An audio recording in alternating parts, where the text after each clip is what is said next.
Sa panahon ngayon, dumarami na po ang mga napapabilang sa tinatawag na Peter Pan generation.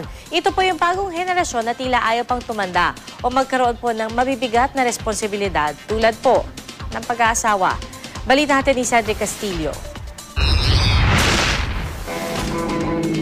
Sa isang rakistang tulad ni VJ, wala na raw mas maganda pang pagkakakitaan kaysa sarili niya music studio. Maliban daw sa nagagawa niya ang hilig sa pagtugtog, nalalamanan pa ang kanyang bulsa. At dahil sarili niya ang kita, sarap buhay daw na maituturing ang kanyang lifestyle. Para raw nasa high school lang, kahit 30 anyos na si VJ. Marami nagbago ba sa lifestyle mo, yung pananaw mo? Wala, ganun pa rin naman. Walang masyado kasi nag-e-enjoy ako eh. Hawak mo oras mo, lahat. Pwede kang lumabas, pwede kang magpunta kung saan-saan. Bukod sa studio, kinonvert din ni VJ ang isa niyang sasakyan para gawing school service. Meron pa siyang maliit na computer shop. At kahit nasa poder pa siya ng magulang sa edad na 30, tinitiyak niyang hindi siya pabigat. Pero kung mas bigating responsibilidad na ang pag-uusapan, gaya ng pagbukod, karir o pagsimula ng sariling pamilya, sagot ni VJ, steady lang muna. 5 to 10 years pa, 5 years siguro yung maximum na. Pag age na ako ng mga ganun, tsaka ako lang maisipan. Ayon sa isang cultural anthropologist, habang umiedad ang lipunan, siya namang paghaba ng panahong ginugugol ng kabataan sa pagiging bata.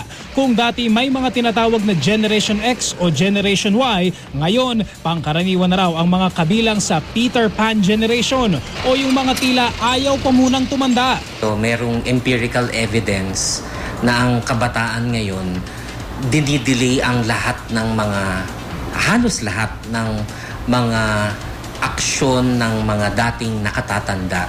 Tulad ng pagdidelay kung sa edad ng pag-aasawa, pagdidelay sa edad ng pagtatrabaho.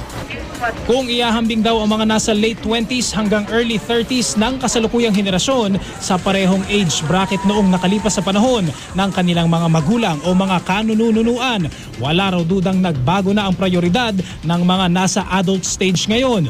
Halimbawa sa datos ng National Statistics Office, kung edad 20 hanggang 24 kalimitang lumalagay sa tahimik ang mga lalaki noong taong 2000, makalipas ang 10 taon, 25 to 29 years old na, mas pinipili ng mga binata ang magpakasal.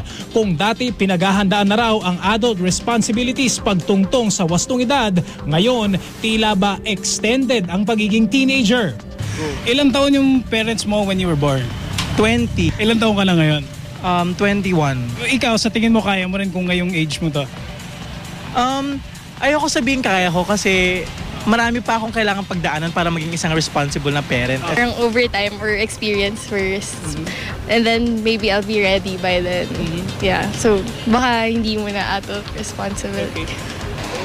Bukod sa kultura, magkakahalong ekonomiya at teknolohiya raw ang nasa likod ng pagbabagong ito. Mas maraming opportunities sa kanila kaysa sa mas matandang generation. Makakarinig ka ng mga kabataan ngayon na namamasyal na abroad.